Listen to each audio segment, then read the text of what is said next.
जय जिनेन्द्र बंधु, आज सुनते हैं सूर्यमित्र का जीवन प्रसंग कि किस प्रकार मान प्रतिष्ठा के लोभ से मुनि होकर उन्होंने अपना जीवन सार्थक कर लिया और मोक्ष पधारे।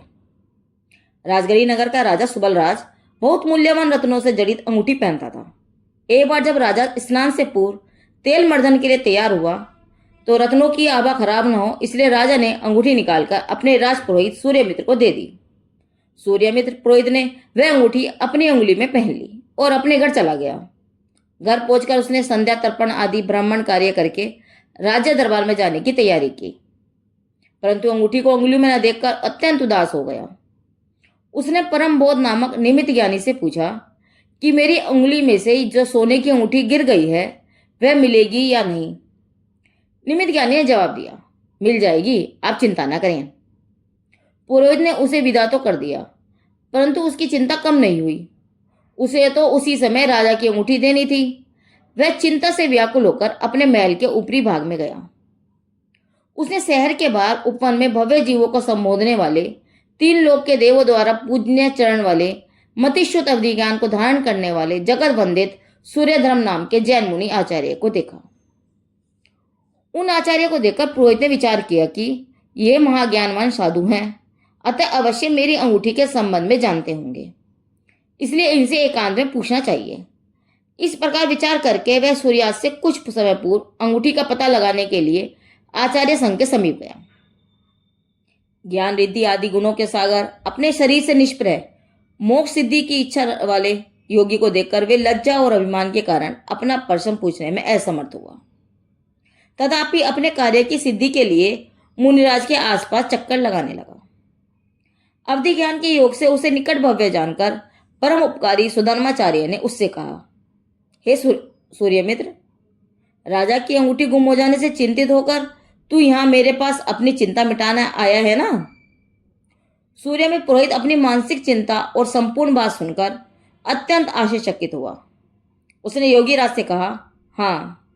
सूर्यमित्र ने मुनिराज को नमस्कार करके पूछा, हे स्वामी, वह अंगूठी कहाँ पड़ी है। तीन ज्ञान रूपी नेत्र वाले योगीराज ने उत्तर दिया, विद्वान, अपने महल के पीछे बगीचे वाले सरोवर में जब तू सूर्य को अर्घ दे रहा था तब तेरे हाथ की अंगूठी में से निकल कर वह अंगूठी सरोवर के कमल की करी में पड़कर अदृश्य हो गई है। तू चिंता मत कर, वह अभी तक वहीं पड़ी है, इसलिए तू अंगूठी की चिंता का परित्याग कर दे और मेरे वचनों में विश्वास रख। विद्वान पुरोहित ने मुनिराज के वचन सुनकर तालाब में जाकर देखा तो उसने अंगूठी को वहीं पाया। वह अंगूठी उसने लाकर राजा को दे दी। वह अपने हृदय में महान आश्चर्यपूर्वक विचार करने लगा, ये साधु तो समस्त ज्ञानियों में श्रेष्ठ, समस्त विश्व को प्रत्यक्ष जानने वाले अनुपम ज्ञानी हैं, इसलिए इन मुनि योगी राज की आराधना करके यह अद्भुत ज्ञान प्राप्त कर लेना चाहिए। इसके प्राप्त होने पर सत्पुरुष विद्वानों में मेरी महान प्रसिद्धि होगी और उत्तम पद भी प्राप्त होगा। इस प्रकार वह धन आदि के लोभ से गुरु के पास विद्या सीखने गया। उसने उन योगियों के स्वामी को नमस्कार कर हाथ जोड़कर प्रार्थना करते हुए कहा, हे भगवान, मुझ पर दया करके समस्त पदार्थों को दिखलाने वाली ये अपूर्व विद्या मुझे भी प्रदान करने की कृपा करें। यह सुनकर ज्ञानी मुनिराज ने कहा, हे भगवोत्तम, यह उत्कर्ष विद्या निर्गंध दंगन मुनि दिगंबर यानी के अतिरिक्त किसी को भी प्राप्त नहीं होती। अतः यदि तुझे यह विद्या सीखनी हो तो तू भी मेरे समान निर्गंध दिगंबर हो जा। विद्वान ब्राह्मण योगी की बात सुनकर घर आ गया।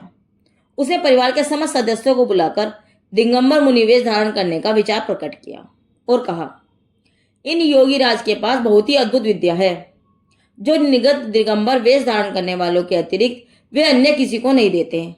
इस कारण उस विद्या की सिद्धि के लिए मैं निर्गंथ दिगंबर होने जा रहा हूं। मैं किसी भी उचित युक्ति से वह विद्या सीख लूंगा और अपना कार्य पूरा करके वापस आ जाऊंगा। तुम मेरे इस वियोग से जरा भी शोक मत करना।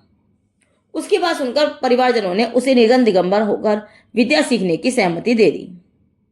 इस प्रकार वह सूर्यमित्र ब्राह्मण विद्या प्राप्त करने के लिए उन मुनिराज के पास जाकर नमस्कार करके बोला, हे भगवान, मैंने स्वार्थ सिद्धि के लिए यह निर्गंथ दिगंबर वेश धारण किया है, इसलिए आप मुझे शीघ्र ही वह विद्या प्रदान करें। भविष्य में होने वाली घटनाओं को प्रत्यक्ष जानने वाले मुनिराज ने भी बाह्य परिग्रह से छुड़ाकर स्वच्छ मोक्ष की लक्ष्मी को वशीभूत करने वाले सारभूत मूल गुण देकर 3 लोक में कल्याण करने वाली जगत में वंदनीय जैन दीक्षा प्रदान कर दी।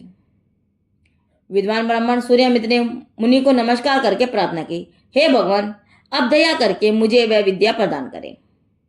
तब मुनिराज ने कहा, विद्वान, सम्यक दर्शन ज्ञान चारित्र रूपी तप के बिना वह विद्या सिद्ध नहीं होती। मात्र नगन होने से विद्या थोड़ी सिद्ध होती है। मुनिराज के वचन सुनकर उस विद्वान ब्राह्मण ने अतिशय उद्यम से बुद्धि लगाकर गुरु से चारों अनुयोगों को सीखना प्रारंभ किया। उसने 63 श्लाघा पुरुषों के भवादिक का वर्णन, पुण्य पाप का फल प्रकट करने वाला धर्म का कारण प्रथम योग सीखा, लोक अलोक विभाग, उसका संस्थान, 7 नरकों का दुख, सर्व आदि का सुख और संसार की स्थिति का दीपक, ऐसा कर्णों योग भी सीखा। मुनिराज और गृहस्थों का आचरण, महाव्रत, अणुव्रत, शीलव्रत और उनके फलादि को बताने वाला चन्ना योग भी योगीराज ने उसे सिखाया। 6 द्रव्य, 7 तत्व, 5 मिथ्यात्व, सत्य असत्य मतों की परीक्षा, प्रमाण न्याय आदि को बताने वाला दर्वन योग भी उसने सीखा। दर्वन योग के शास्त्रों को पढ़कर वह विद्वान सूर्यमित्र समय दृष्टि हो गया। उसके अंतरंग में हे उपाध्याय का ज्ञान प्रकट हो गया। उसने धर्म, अधर्म, शुभ, अशुभ तथा जैन धर्म व अन्य मतों धर्मों का भेद अपने निर्मल चित्त से अच्छी तरह जानकर विचार किया कि अहो, जिनेन्द्र भगवान के द्वारा प्रतिपादित जैन धर्म ही सत्य और महान है, स्वर्ग मोक्ष प्रदाता है। जैन धर्म के अतिरिक्त अन्य सभी मत स्वार्थी लोगों के द्वारा बनाए गए हैं। ये सब मुझे जहर के समान भाषित होते हैं। जिनके द्वारा परिणीत संपूर्ण जीव आदि पदार्थों का स्वरूप महान सत्य है और सम्यक दर्शन ज्ञान के लिए कारणभूत है। मैंने अब तक कुमार्ग द्वारा असत्य अशुभ कुतत्वों को सीखने में ही व्यर्थ समय गवाया है। इसका मुझे खेद होता है। मैंने अपने हित के लिए बहुत ही उत्तम कार्य किया है कि जो ज्ञान के लोभ से संयम धारण कर लिया। जैसे जंगल में कंदमूल खोजने वाला दरिंद्री मान हीरे मोती से भरा निदान कर ले प्राप्त कर, तो उसी प्रकार मुझ प्रसिद्धि के लोभी को यह निर्गंध जैन दिगंबर दीक्षा रूपी अपूर्व निधान मिल गया है। इन योगीराज ने भी मेरे हित के लिए ही जगत का कल्याण करने वाली यह दीक्षा मुझे प्रदान की है और मैं भी ज्ञान की आशा से इस जिन दीक्षा को प्राप्त करके आज कृतकृत्य होकर सतमार्ग मोक्ष मार्ग का आराधक हुआ हूँ। मैंने महान ज्ञानोदय से यह सम्यक दर्शन ज्ञान चारित्र रूपी बोधि प्राप्त कर ली है, जो कि जैन शासन में ही प्राप्त हो सकती है। उत्तम भोग और मुक्ति का प्रदाता यह निर्दोष जैन धर्म ही है और यह निर्गंध गुरु ही इस संसार में तारण तरण है। मैं तो महाभाग्यशाली हूँ जो मोक्ष मार्ग का पथिक बनकर जगत में सार और सत्य जैन जिन मार्ग को ग्रहण किया। जैसे ज्योतिष मंडल में सूर्य, धातु में सुवर्ण, पत्थरों में चिंतामणि, वृक्षों में कल्पवृक्ष, धनिकों में दानी और तपस्वियों में विद्वान ही उत्तम है, उसी प्रकार जिनेन्द्र देव द्वारा परिणीत जैन धर्म ही महान और उत्तम है। जैसे गाय के सींगों को धोने से दूध नहीं मिलता, सबके मुख से कभी अमृत नहीं निकलता, उसी प्रकार कुदेव, कुगुरु, कुशास और कुधर्म कुमार्ग से कभी भी शेष कल्याण की प्राप्ति नहीं होती। एक बार यह सूर्यमित्र मुनिराज अपने गुरु के साथ नगर वन आदि में विहार करते करते चंपापुर आए। यह नगरी वासुपूज्य भगवान की निर्वाण भूमि है। इसकी स्तुति, वंदना, प्रदक्षिणा तथा नमस्कार करके आचार्य महाराज के साथ निर्वाण भक्ति का पाठ किया। वासुपूज्य स्वामी के गुणों का समूह और निर्वाण लाभ की भावना से सूर्यमित्र महामुनि की आत्मा के परिणामों में विशुद्धि आई। इससे अज्ञान अंधकार का नाश करने वाला, 3 लोक के पदार्थों को प्रकाशित करने वाला उत्तम अवधि ज्ञान उत्पन्न हुआ।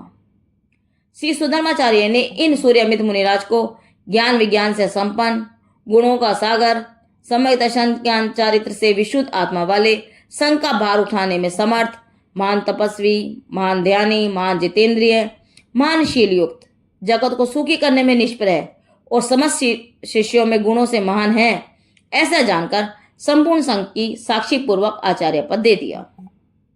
अब श्री सुदामाचार्य स्वामी पद के जंजाल से मुक्त होकर घोर तपस्या करके मोक्ष पधारे। काल लब्धि पाकर आचार्य सूर्यमित्र भी मोक्ष पधारे। इस प्रकार जिन धर्म और जिन दीक्षा को पाकर वे योगीराज तृप्त हो गए। मान प्रतिष्ठा से लोभ से मुनि होने वाले सूर्यमित्र की कथा पूरी हुई। जिनदेव की वाणी आगम वाणी।